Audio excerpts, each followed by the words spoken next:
बिस्मिल्लाहिर्रहमानिर्रहीम। अस्सलामु अलैकुम। आज का हमारा टॉपिक है पेज सेटअप फॉर प्रिंटिंग। आप किसी भी एक्सेल की वर्कबुक में या वर्कशीट के अंदर काम कर रहे हैं तो आपको जो है वो प्रिंट करने की उसको ज़रूरत पेश आती है। प्रिंट के अंदर क्या क्या सेटिंग्स की जाती हैं आज हम इस वीडियो के अंदर सीखेंगे। हमारे पास 7 पॉइंट्स हैं जिसमें margins, orientation, page size, print area, page break, background और प्रिंट टाइटल्स हैं। कुछ डमी डाटा है जो मैंने कलेक्ट किया है। इस डमी डाटा के ऊपर हम ये तमाम चीज़ें अप्लाई करके चेक करेंगे और प्रिंट एरिया प्रिंट की जो सेटिंग्स हैं उनको आज हम सीखेंगे। शुरू करते हैं। प्रिंट की जो शॉर्टकट की है वो कंट्रोल पी है। अब इसी तरह बगैर कोई सेटिंग किए हुए अगर मैं कंट्रोल पी प्रेस करता हूँ तो मुझे ये प्रिंट प्रीव्यू शो होता है जिसके अंदर डिफ़ॉल्ट सेटिंग के ज़रिए जो है वो आपको एक प्रीव्यू दिया जाता है कि इस तरह का प्रिंट जो है वो सेम टू सेम आपका पेज पर प्रिंट आएगा। अब प्रिंट एरिया की आप सेटिंग को अगर यहाँ पर चेक करें तो सबसे पहले यहाँ पर है कॉपीज़। आप अपने डॉक्यूमेंट की कितनी कॉपीज़ बनाना चाहते हैं वो आप यहाँ पर लिख सकते हैं। आपको फ़र्ज़ करें अगर आपको 3 कॉपीज़ आपको चाहिए हर एक पेज की तो आप यहाँ पर 3 लिख दें तो आपके हर एक पेज की 3-3 कॉपीज़ प्रिंट होंगी। उसके अलावा जो है वो आपकी प्रिंटर की सिलेक्शन है। आपके पास यहाँ पर एक लिस्ट आपको प्रोवाइड की जाती है जिसके अंदर आपके तमाम प्रिंटर्स यहाँ पे शो हो रहे होते हैं। और प्रिंटर्स के अलावा अगर आप पीडीएफ के अंदर इस डॉक्यूमेंट को कन्वर्ट करना चाहते हैं तो पीडीएफ के अंदर भी आप इसको कन्वर्ट कर सकते हैं। यहाँ से आप सेलेक्ट करें और उसके बाद आप इसको प्रिंट भी कर सकते हैं या पीडीएफ में अगर आपने सेव करना है तो वो भी कर सकते हैं।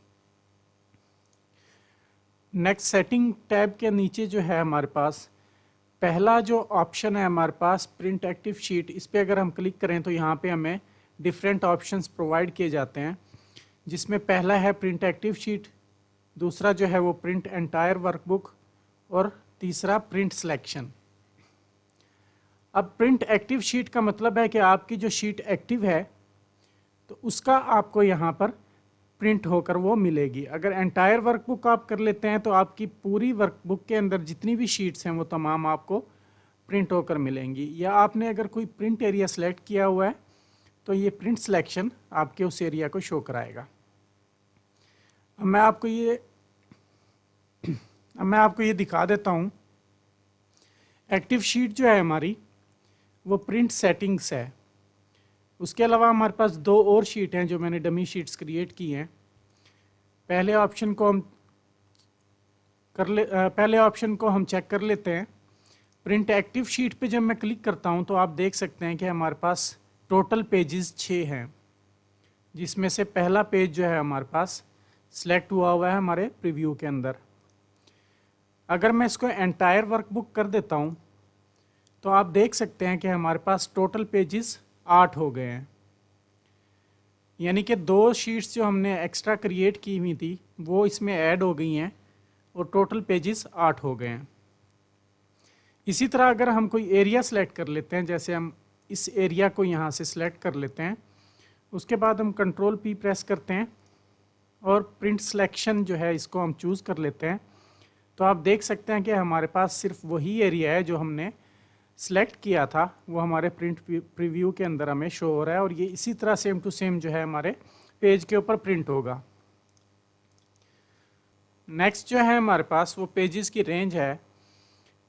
अगर आप कोई भी स्पेसिफिक रेंज जो है वो प्रिंट करना चाहते हैं, जैसे कि आप पेज 5 to 6 अगर आप प्रिंट करना चाहते हैं तो आप यहाँ पर वो रेंज इसको प्रोवाइड करके यहाँ आप 5 और 2 6 कर दें तो आपके पेज नंबर 5 और पेज नंबर 6 ओनली प्रिंट होंगे। उसके अलावा तमाम पेजेस आपके इग्नोर हो जाएंगे। इसको हम ख़त्म कर देते हैं। नेक्स्ट जो है हमारे पास वो कोलेटेड और अनकोलेटेड है। अब ये क्या चीज़ है मैं आपको बता दूं। अगर आप कोलेटेड सेलेक्ट करते हैं तो इसके अंदर आपके जो पेजेस हैं आप उनकी डिफरेंट तरीके से, मतलब कि 3 या 4 कापीज़ या 5 कापीज़ या जितनी भी कापीज़ आप उसकी प्रिंट करना चाहते हैं, तो अब उसका तरीकाकार क्या होगा। आप कोलेटेड अगर सेलेक्ट करते हैं तो आपका 1 2 3 पहले 3 पेजेस प्रिंट होंगे, फिर अगेन जो है वो 1 2 3 3 पेजेस प्रिंट होंगे। अगर आपके पास 3 कॉपीज़ हैं तो आपके 3 मरतबा आपका पहला, दूसरा और तीसरा जो पेज है वो प्रिंट होगा। इसी तरह जो है वो जब ये 3 कॉपीज़ बन जाएंगी, फिर आपका चौथा, पाँचवा, छठवां, इसी तरह जो है वो आपके तमाम पेजेस 3 3 कॉपीज़ में प्रिंट होंगे। उसके साथ जो है वो अनकोलेटेड है, अगर आप इस ऑप्शन को सिलेक्ट करते हैं तो आपके पहले पेज की जो है वो 3 कॉपीज़ पहले प्रिंट होंगी, दूसरे पेज की फिर 3 कॉपीज़ प्रिंट होंगी, तीसरे पेज की उसके बाद 3 कॉपीज़ प्रिंट होंगी। नेक्स्ट जो है हमारे पास ओरिएंटेशन है। अब पेज ओरिएंटेशन के अंदर हमारे पास 2 किस्म के ऑप्शन होते हैं, एक पोर्ट्रेट ऑप्शन होता है और एक लैंडस्केप होता है। अगर मैं पोर्ट्रेट ऑप्शन को सिलेक्ट करूं तो हमारी जो पेज की हाइट है वो इंक्रीज़ होती है। अगर मैं लैंडस्केप को चूज़ करता हूं तो हमारे पेज की जो विड्थ है वो इंक्रीज़ होती है। इसी तरह नेक्स्ट हमारे पास ऑप्शन है पेज साइज़ का। हमारे पास डिफरेंट टाइप्स के डिफरेंट साइजेस के पेज होते हैं। लेटर है, लीगल है, A3, A4, A5 है। जो डिफ़ॉल्ट जो हमारा पेज होता है, जो मोस्टली यूज़ किया जाता है, वो A4 होता है, इसलिए मैंने यहाँ पर इसको डिफ़ॉल्ट A4 किया हुआ है। अगर आप इसको कोई और सिलेक्ट करना चाहते हैं, A3 सिलेक्ट करना चाहते हैं, तो आप देख सकते हैं कि आपका पेज का एरिया जो है वो इंक्रीज़ हो गया है, क्योंकि A3 साइज़ जो है वो थोड़े बड़े साइज़ का पेज होता है।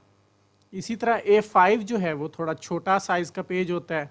आप देख सकते हैं कि हमारा जो पेज था वो A5 पेज के हिसाब से एडजस्ट हो गया है। यहाँ से आप पेज का साइज सेलेक्ट कर सकते हैं। नेक्स्ट है हमारे पास मार्जिन्स।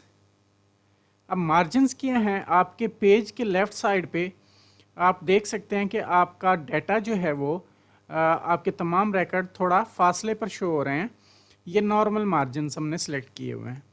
अगर मैं यहाँ से वाइड मार्जिन्स को सिलेक्ट करता हूँ तो आप देखते हैं कि आपका जो साइडेड एरिया था वो मज़ीद इंक्रीज़ हो गया है, आपके मार्जिन्स जो हैं वो क्लोज़ हो गए हैं।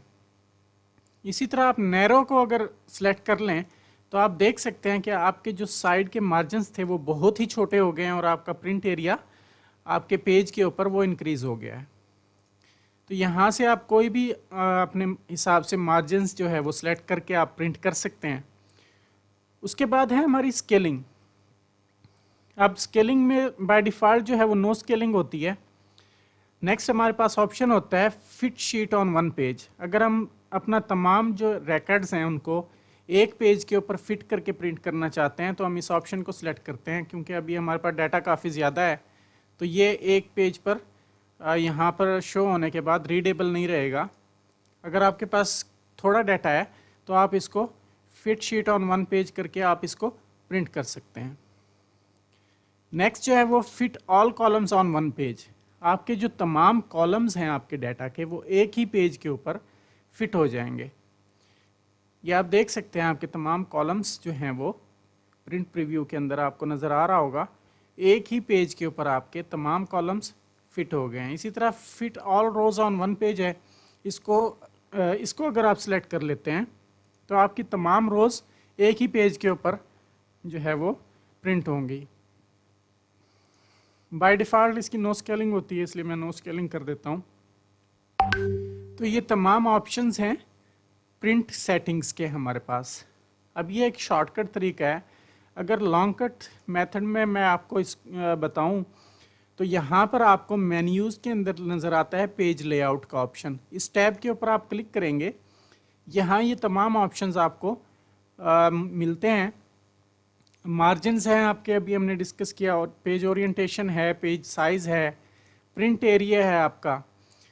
अब इसका मैं आपको बता दूं कि आप कोई भी एक एरिया जो है वो सिलेक्ट कर लेते हैं। फ़र्ज़ करें मैंने ये एक एरिया सेलेक्ट कर लिया है और मैं इसको कहता हूँ कि सेट प्रिंट एरिया। इस एरिया को जो है मैं प्रिंट एरिया सेट कर देता हूँ और उसके बाद मैं Ctrl+P प्रेस करता हूँ तो हमने जो एरिया सेलेक्ट किया था सिर्फ वही जो है उसको प्रेफरेंस दी जाएगी और वही एरिया हमारा प्रिंट के लिए अवेलेबल होगा। इसको रिमूव कर देते हैं हम। Clear print area. उसके बाद है हमारे पेज ब्रेक्स। अब अगर आप जो है वो कोई भी किसी भी पेज के दरमियान ब्रेक्स ऐड करना चाहते हैं, जैसे कि मैं चाहता हूं कि मुझे ये वाला जो एरिया है ये एक अलग पेज पर मिले और नेक्स्ट पेज मेरा यहाँ से स्टार्ट हो, तो मैं यहाँ पर इस पेज पर यहाँ पर एक ब्रेक ऐड कर दूंगा।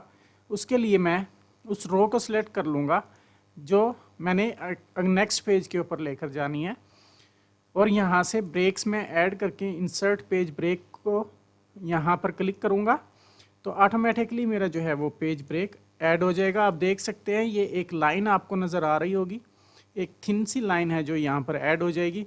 उसके बाद अगर मैं कंट्रोल P प्रेस करता हूँ तो मेरा जो पहला पेज है उसके ऊपर मुझे वो एरिया नज़र आ रहा है जो मैंने सेपरेट किया था। अगर मैं सेकंड पेज पर जाता हूँ तो सेकंड पेज मेरा हेडिंग्स के साथ स्टार्ट हो रहा है।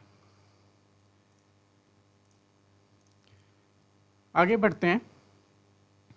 फिलहाल हम पेज ब्रेक्स को जो है वो रिमूव कर देते हैं।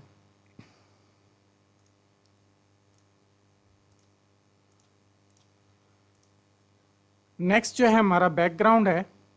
आप किसी भी एक्सेल शीट के अंदर बैकग्राउंड अगर ऐड करना चाहते हैं, कोई आपकी कंपनी का लोगो है या कोई भी पिक्चर आप एज अ बैकग्राउंड उसको ऐड करना चाहते हैं, तो आप ये बैकग्राउंड को यहाँ पर क्लिक करें तो आपको यहाँ पर डिफरेंट ऑप्शंस नज़र आते हैं, फ्रॉम अ फाइल, और ये तमाम ऑप्शन आपको मिलते हैं। इसमें से फ्रॉम अ फाइल आप सेलेक्ट कर लें। अब मैंने डेस्कटॉप के ऊपर जो है वो इमेजेस रखे हुए हैं तो मैं यहाँ से एक इमेज सेलेक्ट कर लेता हूँ, तो ये मेरा इंसर्ट हो जाएगा इमेज शीट के अंदर एज अ बैकग्राउंड। अब बैकग्राउंड के ऊपर अगर आप चाहते हैं कि आपको ये तमाम जो आपको ये सेल्स नज़र आ रहे हैं ये नज़र ना आए, तो आपको यहाँ पर ग्रिड लाइंस का ऑप्शन नज़र आएगा। इसको व्यू को आप अनचेक कर दें तो आपकी ये तमाम जो सेल्स थे वो रिमूव हो जाएंगे। अगर आप इनको रखना चाहते हैं तो व्यू को चेक कर दें। इसी तरह आप अगर इनको प्रिंट एरिया के अंदर जो है वो प्रिंट में इंक्लूड करना चाहते हैं तो प्रिंट को भी यहाँ पे एनेबल कर दें, नहीं करना चाहते तो इसको डिसेबल रहने दें। इसी तरह आपकी हेडिंग्स हैं। हेडिंग्स हमारी पेज की जो हमारे सेल्स की, हमारे रोज़ की और कॉलम्स की जो हेडिंग्स हैं ये इनके लिए ऑप्शंस हैं। अगर आप इनको व्यू करना चाहते हैं तो इसको चेक रखें, अगर नहीं करना चाहते तो इसको अनचेक कर दें, आपकी ये हेडिंग्स रिमूव हो जाएंगी। अगर आप इनको प्रिंट भी करना चाहते हैं तो इस प्रिंट के ऑप्शन को भी आप चेक कर दें, तो ये आपके प्रिंट के अंदर भी ये इंक्लूड होंगी। वापस चलते हैं अपनी शीट की तरफ। अब यहाँ पर नेक्स्ट हमारे पास ऑप्शन है प्रिंट टाइटल्स। अब ये टाइटल्स क्या हैं मैं आपको दिखाता हूँ। कंट्रोल P प्रेस करेंगे हम, हमारे पास जो प्रीव्यू शो हो रहा है आप उसके अंदर देख सकते हैं हमारे पहले पेज के अंदर हमारी जो हेडिंग्स हैं वो हमें शो होती हैं। अगर हम नेक्स्ट पेज पर जाएं तो नेक्स्ट पेज पर हमें ये हेडिंग्स यहाँ पर नहीं मिलती और हमें समझ में नहीं आता कि ये डाटा क्या है, किससे रिलेटेड है। तो हमें यहाँ पर चाहिए होती हैं कि हमारी हेडिंग्स हर पेज के ऊपर रिपीट हो। अब उसके लिए जो है हम प्रिंट टाइटल्स के ऊपर क्लिक करेंगे। अब यहाँ पर प्रिंट एरिया अगर आप सेलेक्ट करना चाहते हैं तो कर लें। उसके अलावा यहाँ आपको एक ऑप्शन नज़र आता है रोज टू रिपीट एट टॉप। यहाँ इस ऑप्शन के ऊपर आप क्लिक करेंगे और जो आपकी हेडिंग वाली रो है उसके ऊपर आप क्लिक कर दें। वापस जाएं, आप ओके का बटन प्रेस करें आप। उसके बाद अगर आप चेक करेंगे कंट्रोल P, आपका जो फर्स्ट पेज है उसके ऊपर हेडिंग्स मौजूद हैं। नेक्स्ट जो आपका पेज होगा उन तमाम पेजेस के ऊपर आपकी हेडिंग्स मौजूद होंगी।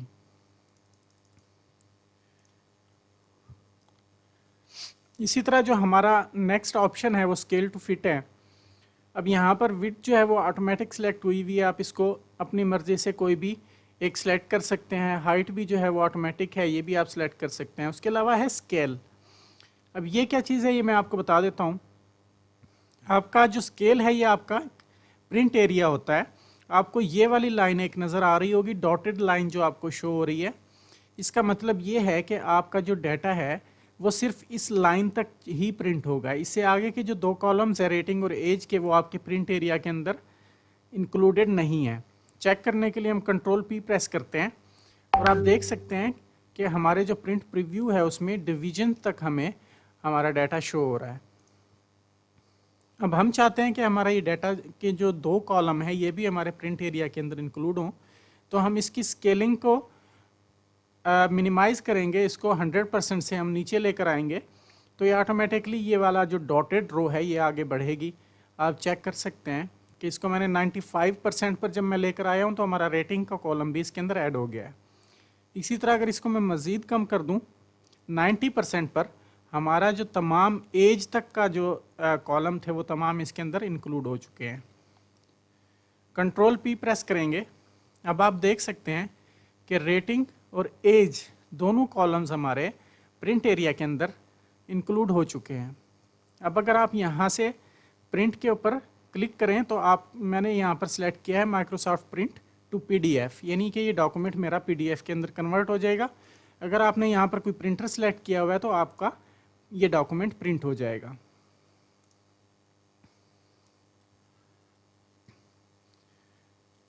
अब मैं इसको कंट्रोल पी प्रेस करेंगे तो हम इसको चेक कर लेंगे कि हमारा डॉक्यूमेंट पीडीएफ में कन्वर्ट हो रहा है या नहीं हो रहा है।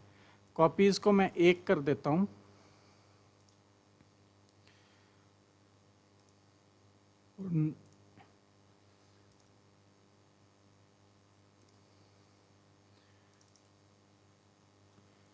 कंट्रोल पी प्रेस करके अब मैं इसको प्रिंट पे, अगर मैं प्रिंट के बटन पर क्लिक करता हूँ तो ये हमारा एक सेव एज का ऑप्शन हमें प्रोवाइड करता है, तो मैं इसको डेस्कटॉप पर सेव कर लेता हूँ।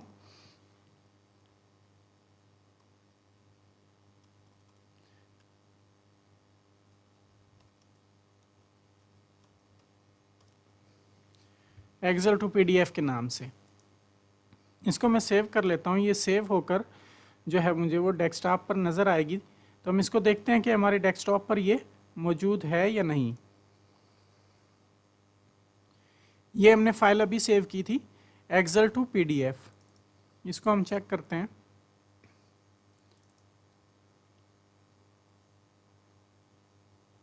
ओपन करेंगे आप इसको, अगर आपके पास पीडीएफ इंस्टॉल है तो आपका ये पीडीएफ के अंदर ओपन होगी।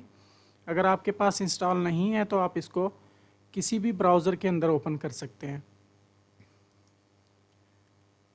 मेरा सिस्टम ज़रा टाइम ले रहा है, लेकिन आप इसको ओपन करेंगे या ओपन विद कर लें आप, तो किसी भी ब्राउज़र के थ्रू आप इसको ओपन कर सकते हैं।